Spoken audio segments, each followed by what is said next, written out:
destroy brokers,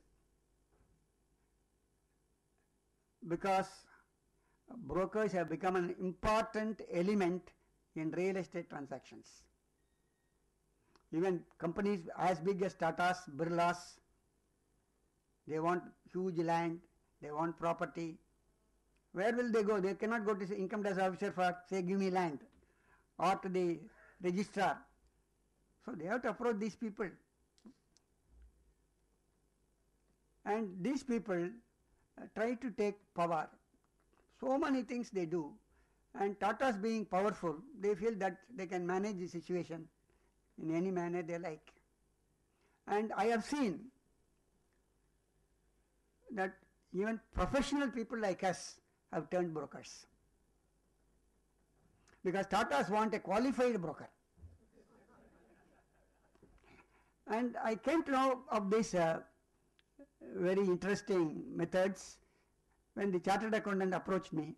Sir, I have accepted this after finding out that I get a huge income, but now I am in difficulty. Please try to find a solution as to how I can get away from the tax. So these are all difficult situations. Power of attorney agent will be taxed because he doesn't come forward to tell the reality of the transaction, whether he has really paid the original owner or the original owner is yet to be paid. What is the way by which the transaction ultimately is being registered with a large company far away from the place where the land is situated. And you will see the agreement which big companies are executing. All liability is on the chartered accountant. You must get clearance from the village officer, you must get clearance from all political parties in that area. Because political parties are real powerful people who can prevent you from occupying the place. So all the political people he has to purchase. And all clearances from all authorities. Everything is his. And the company, let us say Tata's, agree to reimburse all expenses. Now he says all expenses are given in black, company is giving in white, sir, what to do? So these are real problems. He is undertaking the work, but people want only black, because these people cannot account it. A village officer cannot take it as white money. So many authorities who have to be satisfied. Politicians have to be satisfied. Therefore, this is a difficult area, and the query possibly is emanating from a real transaction where this has happened. Yes, I too will assess all the persons, and all of you have to file appeal, and unless you tell the truth, all three have to go and pay tax, and government will be the richer by that. Nobody can come out of that. So do not indulge in these transactions. Be very careful. Don't give any power of attorney. Power of attorney has been now construed by the Supreme Court in a recent judgment that there is a transfer involved by executing a power of attorney. It's a recent decision of the Supreme Court. That is why all these things are happening. No doubt lot of people have written as to what truly is the meaning of this Supreme Court judgment. Lot of articles have come. But in a given case, the Supreme Court has made the observation that a general power does transfer title in a property. So what is wrong with the officer doing that? And no consideration mentioned, he will apply 50C. 50C is to his rescue. But such transactions are happening, but not in the same way, but in different complex shapes. And recently we will be seeing in the newspapers land grabbing cases. Because the new word given to land grabbing cases, because they want to convert a civil litigation into a criminal litigation. If it is a civil litigation, you cannot arrest. So give a different name. The moment you give a different name as land grabbing, it assumes a character of a criminal offense, Therefore, the man can be put in jail. Otherwise, land grabbing is no different from such transactions as this. A power agent doing sale. All these cases you will see the purchases are done by those people who are now undergoing imprisonment through a power agent and through so many intermediaries. If you see, there are so many intermediaries coming. Sometimes they appear in the scene, sometimes they don't appear in the scene. And the consideration which passes is never reflected in any document. Therefore, these are all complex things which are happening, and department will not take any decision as to in whose hand the assessment should finally be determined. They will take no chance. They will make assessment on all the people, try to recover the money from all the people, until all of you come forward and say what is the correct transaction, which I don't think will come out. Whoever has raised this question, no, somebody has raised this question. Yes, sir. Can you just give me your reaction? Because possibly you must be advising the client. So please tell me.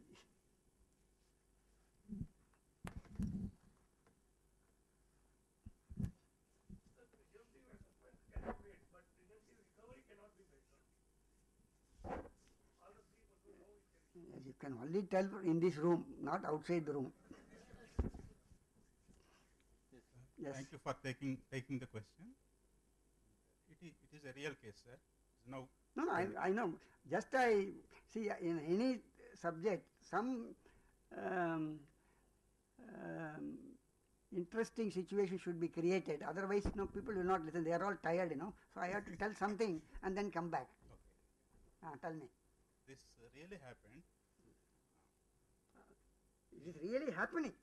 Okay. Yes. No, I am not able to give a correct solution to this one. Nobody can give. Who can give? I think the 50C cannot be escaped. That has to be ultimately borne by somebody, either the seller or the power of attorney holder. Regarding the other 2 points, whether the assessing officer can tax the buyer, that's who has got it registered, may not, correct. No, I give only one small illustration. A has got property, he sells it to B, then B sells it to C, C sells it to D. How many assessments will be made? Yes, that is what 4 has happened here, according to the Supreme Court judgment. They are considering as each independent transaction of transfer. See, transfer is a very, very difficult word to understand. No, sir, I think this point is in the hands of the buyer. Whether 56(2) will be applied and added there as concealed income. Because buyer has paid 25 lakhs. No, we are not going on to the concealed income. That is a separate issue. He is talking about only Concealed income is a different one, which is based on the reality of the situation. But insofar as the legality of liability to capital gains, there are as many transactions as the transactions take place. The buyer is not liable to capital gain. He is not buyer. One buyer is mentioning in the. No, I agree, sir. Buyer is not liable for capital gains. But as supposing the owner gives a power of attorney, there is a sale. The power of attorney gives a sale to his wife, there is a sale. Now, according to the department, power of attorney is also to be taxed. That is his doubt. No, ultimate buyer need not be taxed for the transfer, but he will be taxed for consideration. That's a different story. That's a different story. No, if the buyer has got source to prove his purchase, there is no problem. Yes, 50C is something which is a deeming section. The only right of the assessee is to say, please take it for valuation by the departmental valuer. Otherwise, he cannot do anything. 50C is something which neither the ITO nor the advisor can overlook. FTC is just looking at, staring at you. No. See, there are some cases on the same issue which you have said, where an assessment is made under 50C, and the difference between the value stated in the sale deed and value as per 50C is taken as your capital gain or the gross sale proceeds in respect of the property, whether there is any liability for concealment. There are some tribunal decisions which have said that this is a fiction. 50C is a fiction. It doesn't say that you have received the money. It is only for the purpose of computing your liability under the Stamp Act first, and number 2 under the Income Tax Act. Therefore, there is no concealment. But supposing after making that assessment and no penalty notice is issued, there is a survey or there is a search and there is a duplicate agreement. Now you can no longer say it is a fictional income, it is a real income. So the assessment will be reopened, if you are unlucky that it happens within 6 years. But courts have clearly held that difference in 50C, there is no concealment. It's a fiction. So, but what happened in the hands of the buyer, sir, for the difference? Yes. So far as the buyer is concerned, he says that I have paid only 25 lakhs. What else he can do in his books? No, they are taking the unexplained investment and having it under 68. Yes. There may be a query by the ITO, but finally the assessing officer cannot succeed because there is no evidence. But as I said, if there is a subsequent investigation, some survey and all that, certainly he can. But merely because there is a difference in stamp duty, the assessing officer cannot treat the buyer as having brought in the extra cash and given it to the seller. But the seller also says, I have not received anything more than that. The buyer also says, I have not paid anything more than that. How can the officer imagine the difference to have been given? Not possible. They are not doing it. So it will happen in a number of cases that we should notice it for 68. Then it is your bad luck, that's all I can tell. But they should not do it. But you have got a good case and you can get a good fee.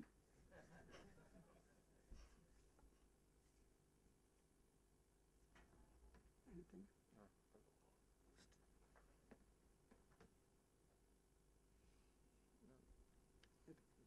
ಇನ್ನೂ session ತಗೊಂಡಿಲ್ಲ A property was owned by 4 brothers, and the sale took place recently, and none of the 4 brothers are alive, only the legal heirs are alive, and they are about quite a numbers. I mean, they were 4 different families with different number of members in each family, and the buyer who was identified to buy the property, he knew that there are so many people, who will be involved in, to be negotiated, and he didn't want to get into the issue. So he appointed somebody as a power agent, and that power agent approached the families, and then he bought it, and these families didn't know that he's representing somebody else. So they negotiated. He bought it as if he was buying it for himself. So a power of attorney was executed. But they also, to be careful, they also made, but there were, when they sold the property, it was not all clear. There were some, limitations about, fixing a true price, because there were some challenges. There was a tenant sitting in it, and the access to the property was not clear and all that. So there was a limitation in getting the true market value, and they also had a headache in clearing the tenant. It was a big shot. So they felt, instead of holding it, because they were all legal heirs, they were worried about their future. They wanted to clear off the old properties, the joint names of all the, fathers, respective fathers. So someone will sell it off, get the money, and look after our future and children. So whatever price was negotiated, they gave it off to them. To be on the safe side, they didn't leave it only with the power of attorney. They also made individual agreements. It so happened that each family negotiated with the power holder though the common power holder was there, at their own strength. Somebody was able to negotiate a particular price for their portion of the property, undivided portion of the property, they negotiate for their price. So there was slight difference in the price which each family got. Ultimately, it all materialized, and it has been sold, and the individual, the legal heirs had made an agreement also as to how much they actually got for this, and they filed the returns now. Ultimately, it is now seen that the person who bought it, that's a power of authority holder, they only made an agreement to sell. They didn't make a sale deed with the power holder. They made a power holder. They also made I don't know who advised them. They made a power of attorney. They also made a sale agreement or agreement for sale. Ultimately, the person who bought it, after a point of 1 year's time, he had sold it to a person who appointed him to buy this. And there is a price difference. And it has not come up, in the record of the department as yet. But though as an auditor, we know that the whole thing now, truly, even when the assessee came to one of the assessees, of the whole, of all the members who came to us, neither we knew nor to the rest of our knowledge and belief, they also knew that there's somebody else behind it to buy it. And with the available records, with the available information, we have filed the returns and all that. Now, because we know the full facts as of now, we are worried about 50C, and we are about, party also says as it comes, let's see. But as of now, we have filed the returns for the money received, for the reinvestment, capital gain exemption avail. Everything has been done. But what could be the outcome of this? Is the assessee safe because he has declared what he has got and he has reinvested? Even the assessment is over, accepting the return. Recently, the order has been passed. See,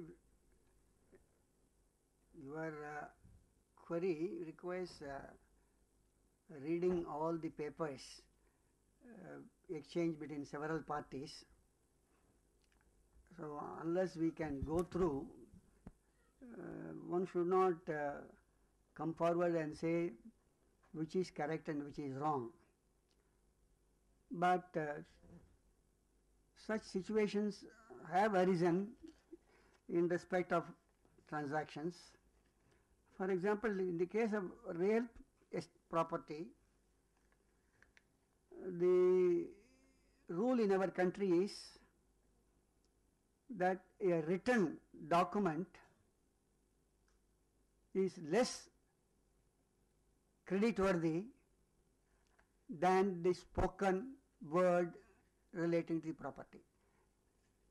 In other words, oral evidence is more valuable than the written document. This is the rule in our country, as against the opposite rule in foreign countries. The British government made it so, and our courts have also accepted that. So everything depends upon the oral agreement which can be effectively established before an authority. Now, as a result, litigation starts the moment the property is registered. Court gives interim orders, court makes all sorts of difficult compliance, says you deposit so much, you deposit so much, so many things are happening. Now, is the transaction complete when there is a litigation?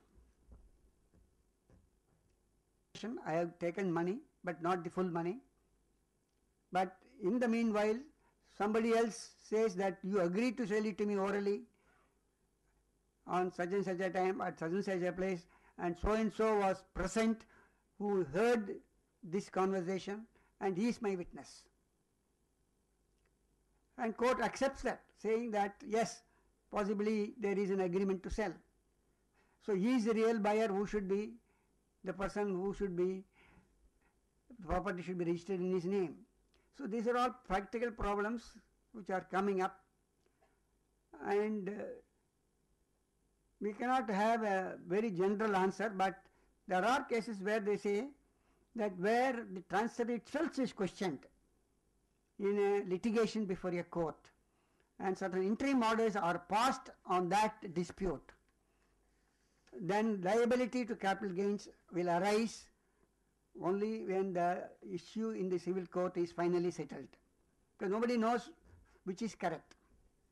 Now, in so far as your case is concerned, everything depends upon evidence that you are able to produce. You have yourself executed a power of attorney. You have also executed a separate sale agreement. You have signed the sale deed yourself. So there are so many things going one against the other. So if the power agent and all other persons are on your side, well, you may be able to justify the sale transaction. But if the power of attorney is against you, or other persons connected with the deal are giving a different story, well, it may be a matter of verifying which evidence or which statement is correct. So they are in a difficulty. So unless, see, in all these cases, I always feel that there should be a meeting of all the persons concerned, so that the friendly arbitrator should go into all these things, project to them the difficult situation in which they will be placed, the liability to which all will be exposed, make them understand and come to a settlement. So unless a settlement is reached as early as you can, you will be in difficulty. This is the only advice I can give. Try to have a settlement. Otherwise, everybody will be taxed, as is in this illustration. You will be in a soup. Huh? Yes, sir. All the parties are in consensus. Huh? All the sellers are in consensus. Are in? Consensus, they are together. Hello. Yeah, all the legal heirs of the original owners are all in consensus, and also the power holder says, who has ultimately sold it to the buyer, he says it was on his responsibility that he sold it to the buyer. Yeah, And if you get, no, truly if the you, legal if you holder get confirmatory letters or some other evidences to show that all are you on the same side, well, there is no difficulty.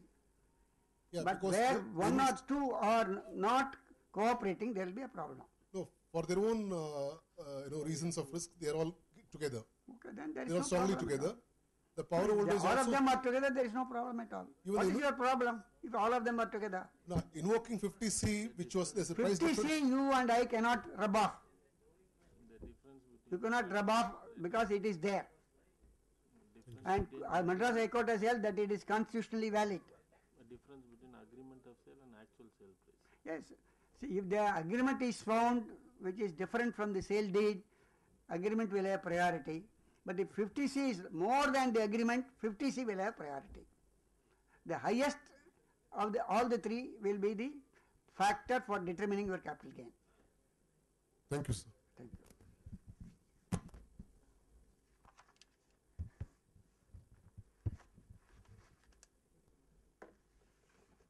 Yes, Anacha? Yes, sir. Thank you, sir. You are staying back, sir? You are staying back? You are going? I'll go, so I'm tired. No issue. Thank you, sir. And as a token of love and appreciation, we hand over a small memento. Oh, thank you, sir.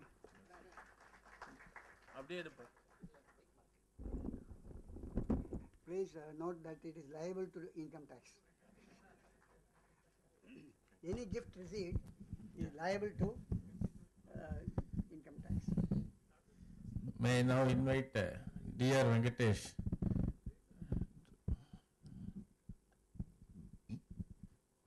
to come. All the way he has come from Bangalore and he has been here sharp at 2:45 as assured. Welcome, Venkatesh.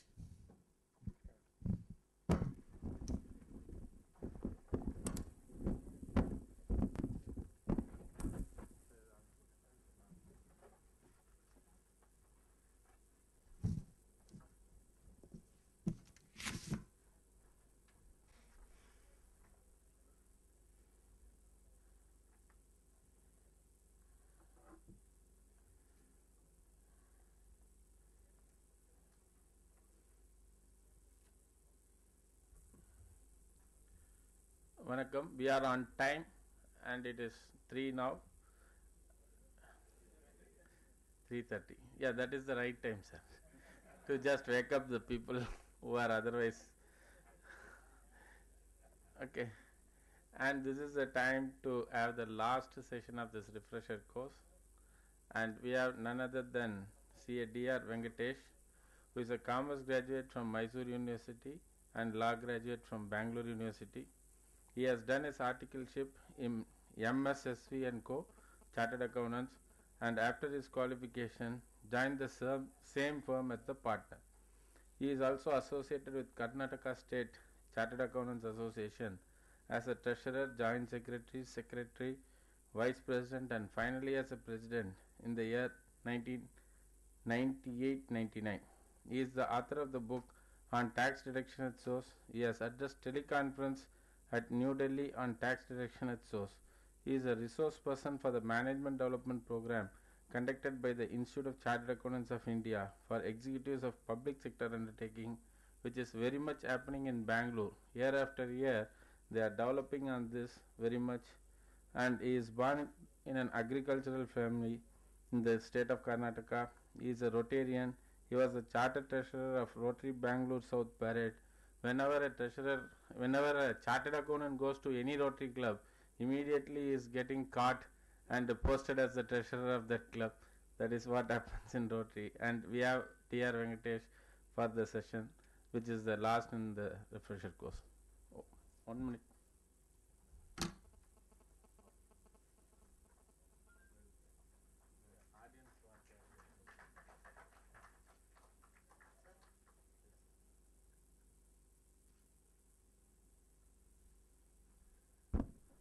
Over to Venkatesh.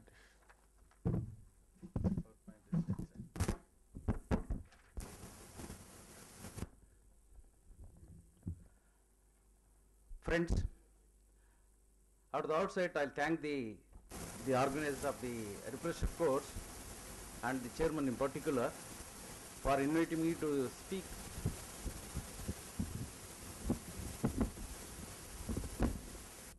The chairman, when invited me to speak on this tax refresher course, he has given me an option. Any day you can come from 19th to 24th. Then I told, sir, any day you want, you fix. He told 24th is the, you have to come and speak.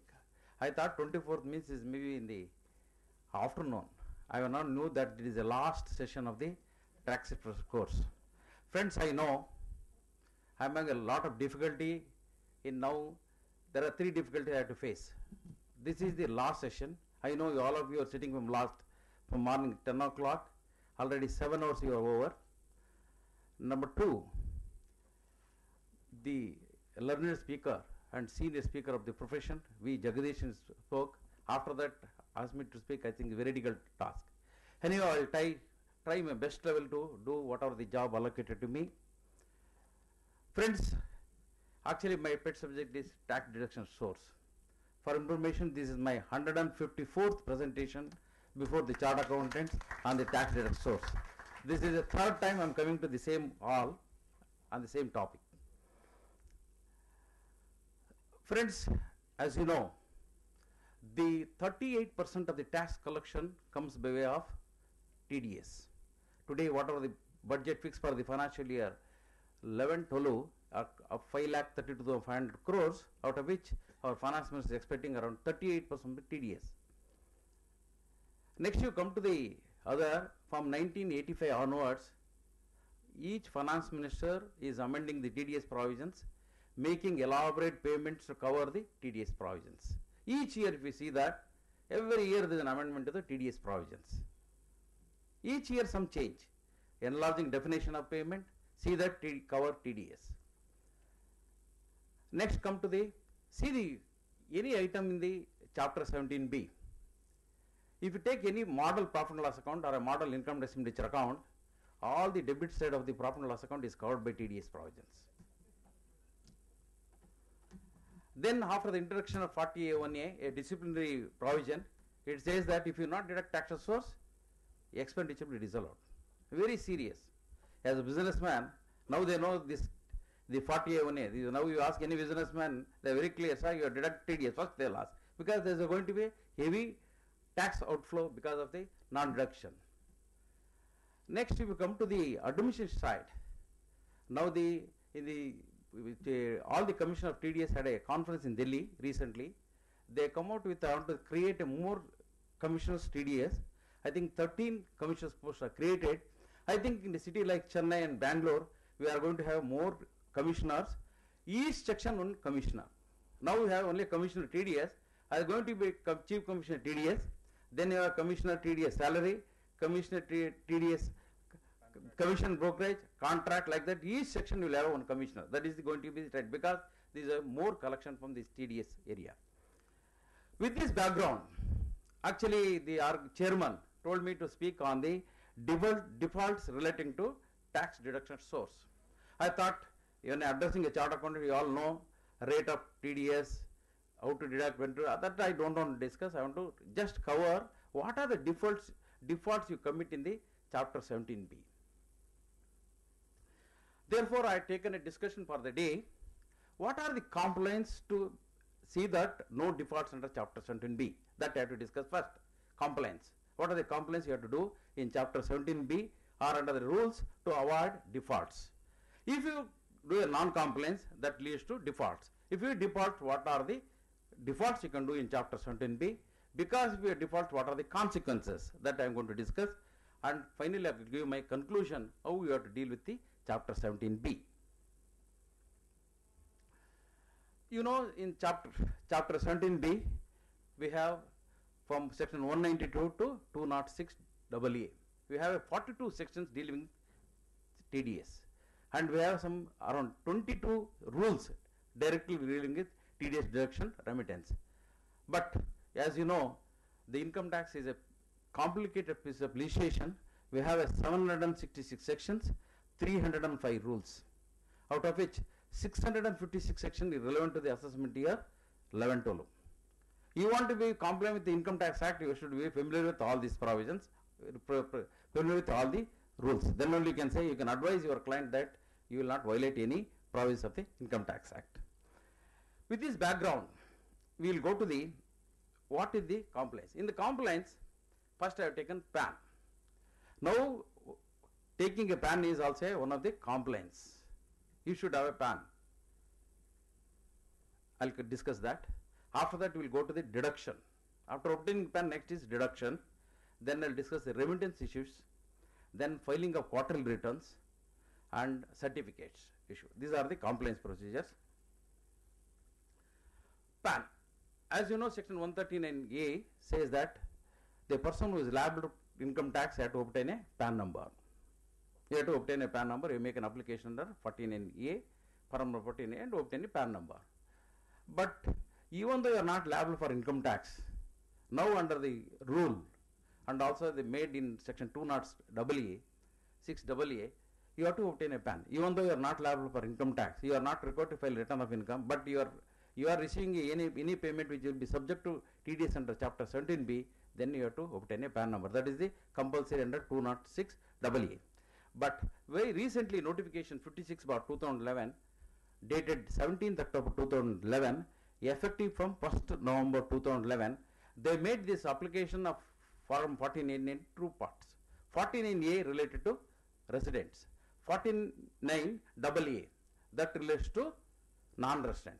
Therefore, if you make an application after 1st November 2011, if it is a deductee or the person whom you are making application for PAN, if he is a resident, then you have to make an application in 49A, and also you have to enclose what are the document you have to enclose. That is given the column number 3 of the notification. You have to enclose to get a PAN number. If you have to apply PAN number for the non-resident, then you have to go to form 49AA, and also in the column number 3 gives what are the document you have to attach to that, get a PAN number. That is the requirement.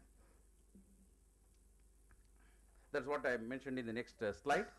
And also I told you it is effective 1st November 2011. To meet the requirement of section 206AA, they introduced a rule, sub rule 4. It says that in case a person who is entitled to receive any sum or income or amount on which a tax is deductible under chapter 17B in a financial year, before the end of such financial year to obtain a PAN number. That is the requirement now. Earlier it was not required. Now it is made under rule that you have to obtain a PAN number if you are receiving any payment under chapter 17B. This is very interesting section 206AA, which is introduced from 1st April 2010. It says that everybody who are to obtain a PAN number, any person who is entitled to receive any sum or income or amount on which tax is deductible under chapter 17B shall furnish his PAN number to the deductor, failing which tax will be deducted at the following rate. It means that if you are making any payment to deductee, deductee has to give a PAN number to the deductor. If he has not given a PAN number, you have to deduct at the higher of the following, that is rate specified in the relevant provisions of the Act, or rates in force as per the Part 2 to the first schedule to the Finance Act, or at 20% rate. It means higher of the following. It means that you have to deduct at the rate specified. Suppose if it is a payment covered under contract, it will be 2% or 1%, or if it is 194A is 10%, but he has not furnished a PAN number, then you have to deduct at 20% rate. That is the requirement from 1st April 2010. And any declaration 15G or 15H, it means 15G, 15H is persons who gives a declaration saying that his income is not liable to tax, or his income is less than the tax limit. Then he give a declaration saying that I am not required to pay the taxes, kindly give exemption for non-deduction of tax at source. That is the 15G self-declaration. After 1st April 2010, even though you are not required to file return of income, or your income from less than the tax limit, still you have to obtain a PAN number to give a declaration 15G, 15H. Otherwise, your declaration is invalid. Even though you suppose you have a FD of 2 lakhs rupees, you are getting only a 20,000 rupees interest. You don't have any other central income liable for tax. Then you have to obtain a PAN. After getting PAN, you have to give a declaration 15G or 15. Earlier, up to 31st March 2010, all the SSCs or all the persons used to give a declaration 15G saying that my income from all the sources is less than the tax limit. Therefore, consider this 15G and don't deduct tax at source. That is, all bank used to accept. Now, you have to obtain a PAN number. After obtaining PAN number only, you can give the declaration in 15G or 15H. In case a declaration under 206AA becomes invalid, that is where you have given a declaration 15G or 15H without PAN, it is invalid as per subclass 3 of 206AA. And also when you are making application for getting a low reduction or nil reduction from the assessing officer under 197, then also you have to obtain a PAN number. That is a required. Otherwise, you are not entitled to get a nil deductions from the officers. And next requirement is the deductee shall furnish the PAN to the deductor, and both shall indicate the same in all correspondences, bills, vouchers and other documents which are sent each other. After giving PAN number, deductee or deductor having any correspondences or any bills, any vouchers, you should mention this PAN number. That is the requirement. Then, before where PAN is provided to the deductor, this is very important. He is invalid or does not belong to the deductee, it shall be deemed that the deductee has not furnished the PAN to the deductor, and the provisions of section 1 is applicable. It means that you have obtained a PAN number from the deductee, he has given the PAN, he presumes that this PAN belongs to him and deducted at the relevant rate, and or you have taken a declaration 15G or 15H, you have not deducted tax at source. Subsequently come to know that this PAN is not belongs to him, or PAN is given by him is invalid. Then what happened? Subsection 1 of 206AA1 is applicable, then you have to deduct higher rate. When you will come to know this is a PAN given by him is invalid, maybe after 2 years or after 1 year, after 3 years, then you have to deduct for the earlier years payments. This is going to be very dangerous. Now what is the precaution as a chartered accountant to advise your client? It means whether you have to ask for a copy of the PAN card, you have to ask for the copy of the PAN card, or you have to ask the indemnity bond from the deductee saying that the PAN belongs to him.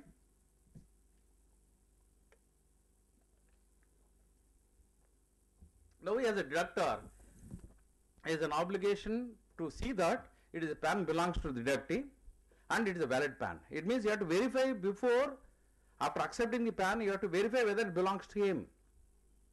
You know, now the contract executed by Mr.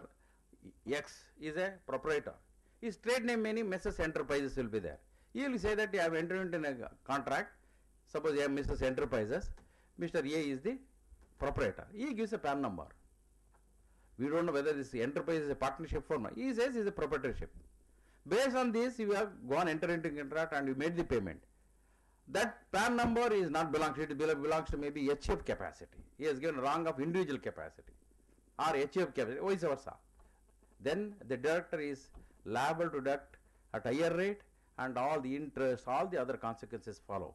Therefore, as a deductor has obligation to obtain the correct PAN number, valid PAN number, and also you have to see the whether it belongs to deductee.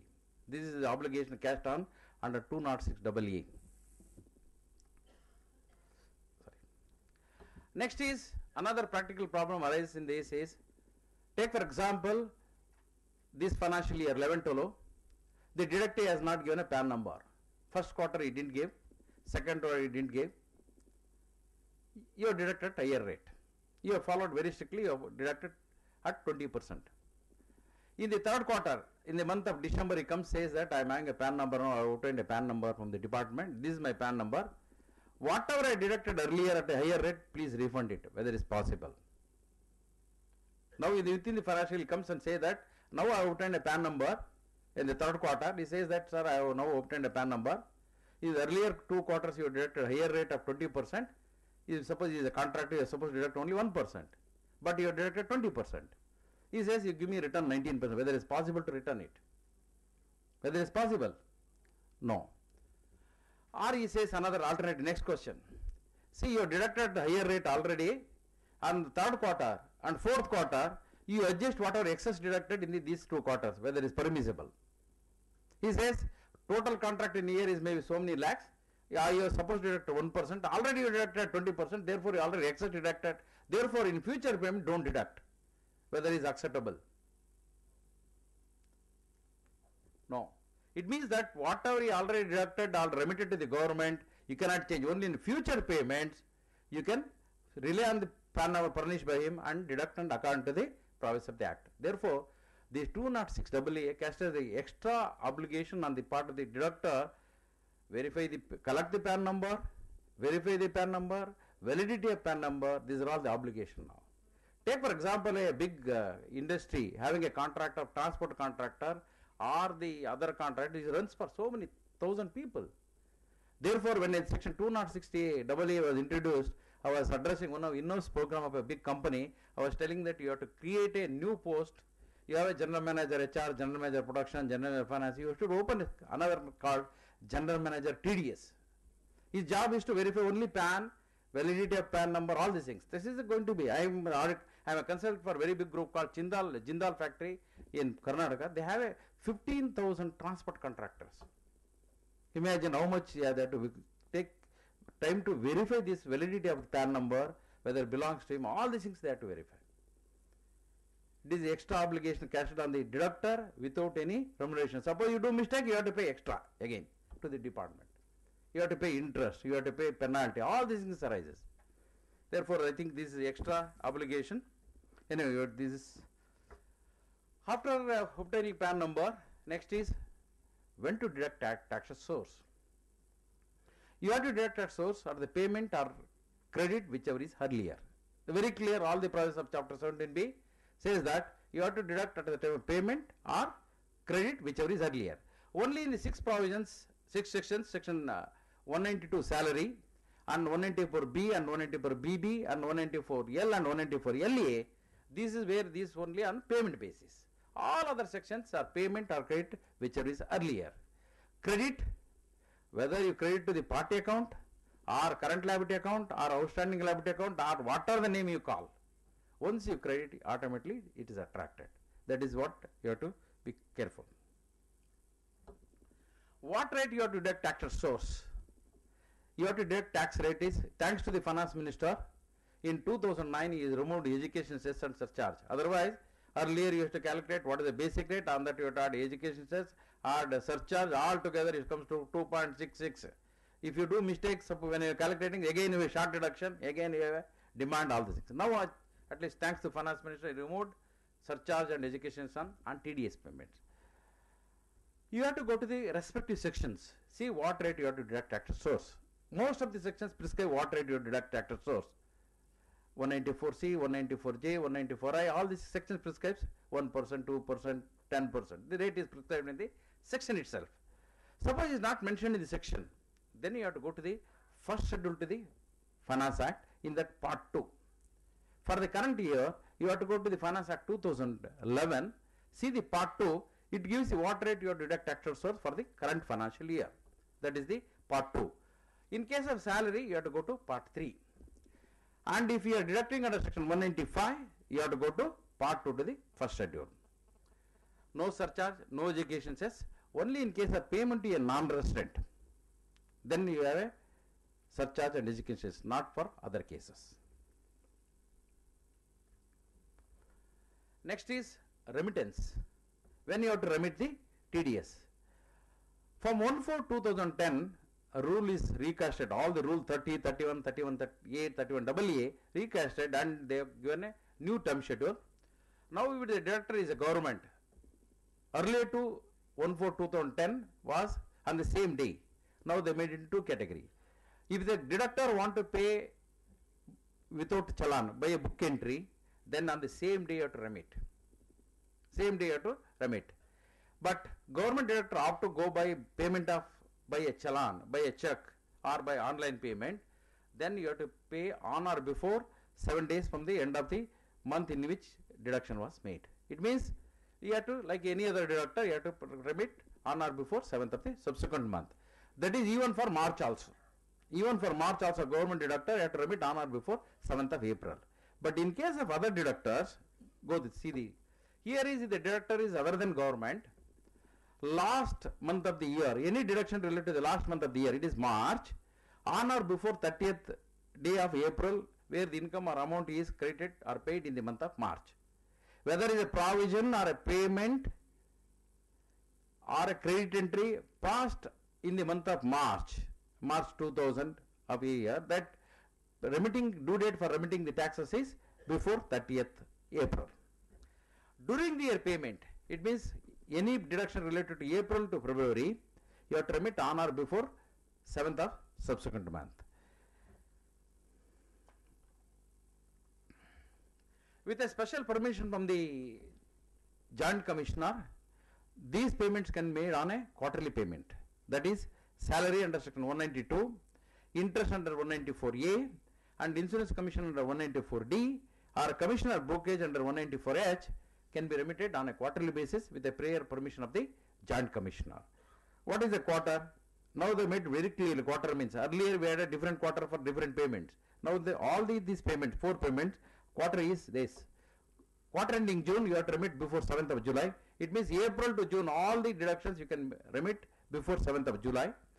September, October, 7th October, 31st December, 7th January, 31st March, as usual, like any other this one, 30th April. That is the due date for remitting the taxes with a special permission from the Joint Commissioner. You are remitting, this is what a practical problem we are going to face. While remitting challan, you made a mistake. Writing anything, maybe assessment year mistake, or major head code mistake, or minor head mistake, TAN mistake, PAN mistake, or amount mistake, or a nature of TDS payment code is mistake. You have done any error in the challan. Now from 1st September 2011, they have given administrative instruction called challan correction mechanism by the banker itself.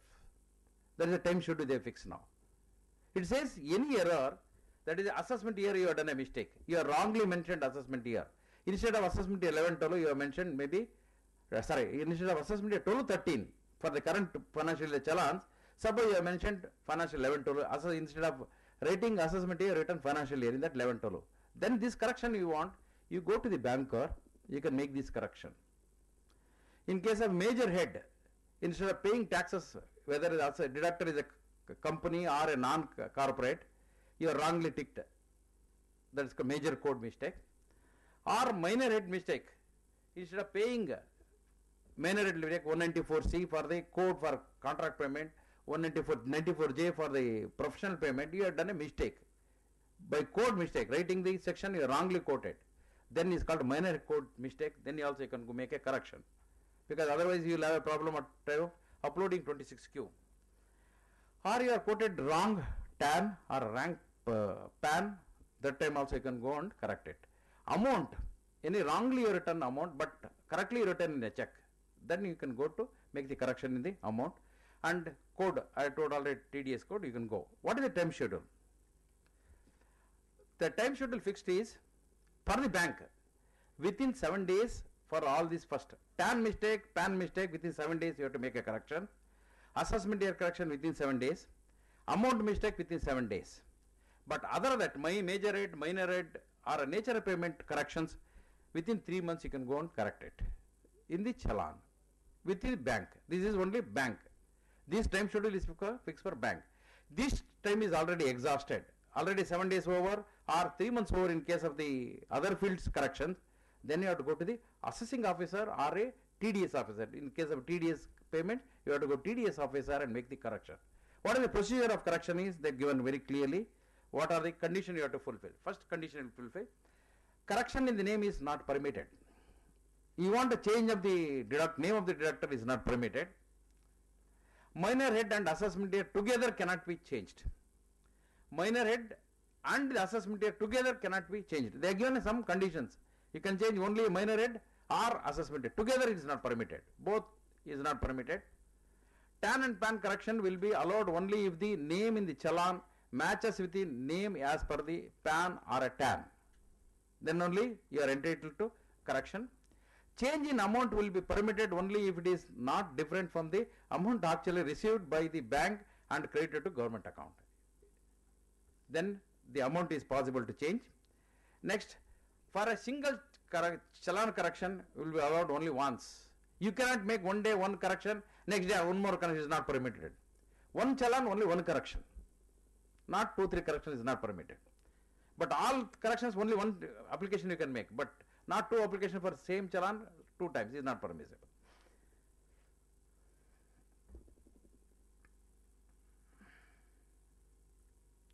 Procedure. The procedure is the taxpayer has to submit the request form in a duplicate to the concerned bank branch, must attach the copy of the original challan counter file. For a correction in challan in form number 280, 282 and 283, copy of the PAN to be furnished.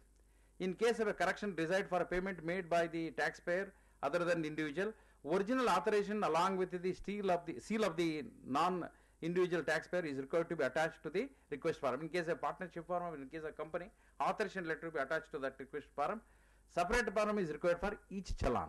You require a correction in the 2-3 challan, each challan you have a separate request. Not all challan together you cannot make one request. Each challan, each request separate. That is the procedure of corrections. After making payment, now the quarterly returns filing. I think all of you are familiar now. 24Q for salary, 26Q for all other deductees, 27Q for deductees non-resident. If the deductee is non-resident, 27Q also you have to file. This is a quarterly return, compulsory you have to file. Time schedule for filing this quarterly return up to 31st October was different. Now this small change they made in for effective from 1st November 2011. For quarter ending June, earlier up to 31st October was 15 July. They have made now 2 parts. If in case of a government deductor, they made as 31st July and 15 July for the other deductors. 30th September, 31st October, they given another 15 days extra for the government deductor. That's all. There is only change. Otherwise, after quarter is ended, within 15 days of the subsequent, means 15 July, 15th October, 15th January and 15th May is the last quarter. You have to upload it. Now, only before going to the next slide, now I want to discuss here, if the deductor is not uploaded this return, now you know what are the consequences is form number 26 years, where your deductees will not get a credit. This is going to be a big problem. I think all of you already facing this problem because the deductor is not uploaded his quarterly return and the deductee will not get a credit. If a deductee is not accredited, it means he is going to lose the TDS deductor on that. That's going to be a big problem. Therefore, now as a chartered accountant, as a consultant, we have to advise all our deductors, please deduct tax at source according to the required rates. After deducting, please remit within the due date. After remitting, please upload the quarterly returns also within the time. Then only the deduct will get the credit, otherwise you will not get a credit. Otherwise it's going to be a big mismatch. Next mismatch, which is a practical problem, is for chart accountant. Chart accountant, as you follow cash basis accounting, your assessee may be following a accrual basis accounting. Take for example, I am following a cash basis accounting. My company is following accrual basis accounting because all companies have to follow accrual basis accounting, or a bank for that matter, they also follow accrual basis accounting. For the year ending 31st March 2011, you have done the audit sometime in April or May, June 2011. Audit fee is 1 lakh rupees. Because to meet the requirement of the TDS and also the accrual basis accounting, they deduct, remit and book it as expenses. You receive the fees maybe next year if you are fortunate, or maybe another 1 year, 2 years. It takes 1 year minimum. You account in your assessee is accounted as expenses in the year ending 31st March 2011. You account as a fees in 31st March 2012 if you received during the financial year. If you go to 26 AS, your fees received shows at 1 lakh and also TDS of 10,000 rupees. Whether you are going to offer this, because your 26 AS says that this 1 lakh is fees and 10,000 is the TDS. Now our worry is how you get this TDS of 10,000. Fees is a secondary, how you account this 10,000, because you will going to lose. Next year in 2012, when you offer 1 lakh as a fees, but corresponding TDS credit is not there. How you practically tackle this problem, especially chart accountant? This is a problem for all of us because 99% we all follow cash basis accounting. We account only fees on the receipt basis. But our assessees follow accrual basis accounting. We are going to be a mismatch. How you solve this problem? I want a lot of seriousness there. Tell me whether it's possible to give any solution on this. Otherwise, this is going to be a problem. It started already from 2009 onwards.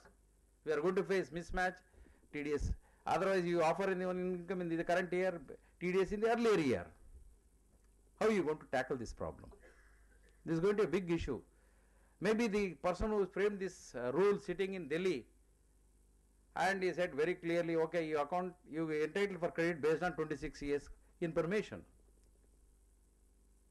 But he is not clear what is the mismatch going to be, how you have to handle this practical problem. Friends, I addressed this as soon as this section was introduced. This rule was introduced in Delhi for the income tax people. How do you have to, this 26 years problem? Actually, as an occasion to discuss with the commissioner who is in charge for this. Before going to the meeting, I told the commissioner, sir, please open your 26 AS and see how much credit to your account. Friends, he opened his 26 AS, nothing was there in his account, nil. Suddenly, that was in the month of January, suddenly surprised, what? For 9 months they deduct TDS, no credit here, what is this? Sir, you are telling, sitting in Delhi, you are telling this is a problem. Go to the Mofussil area where the deductor sits in a small village. He don't have facilities of all uploading all these things. And you have to do business. After doing business, deduct and remit and also upload the return. Imagine you have a separate department to do all these things. Still it is not uploaded. But what about imagine a person who is doing a business in a small village, how he will do that? But department says you have to do, otherwise you are not entitled. I think as chart accountant we have a very difficult problem to reconcile.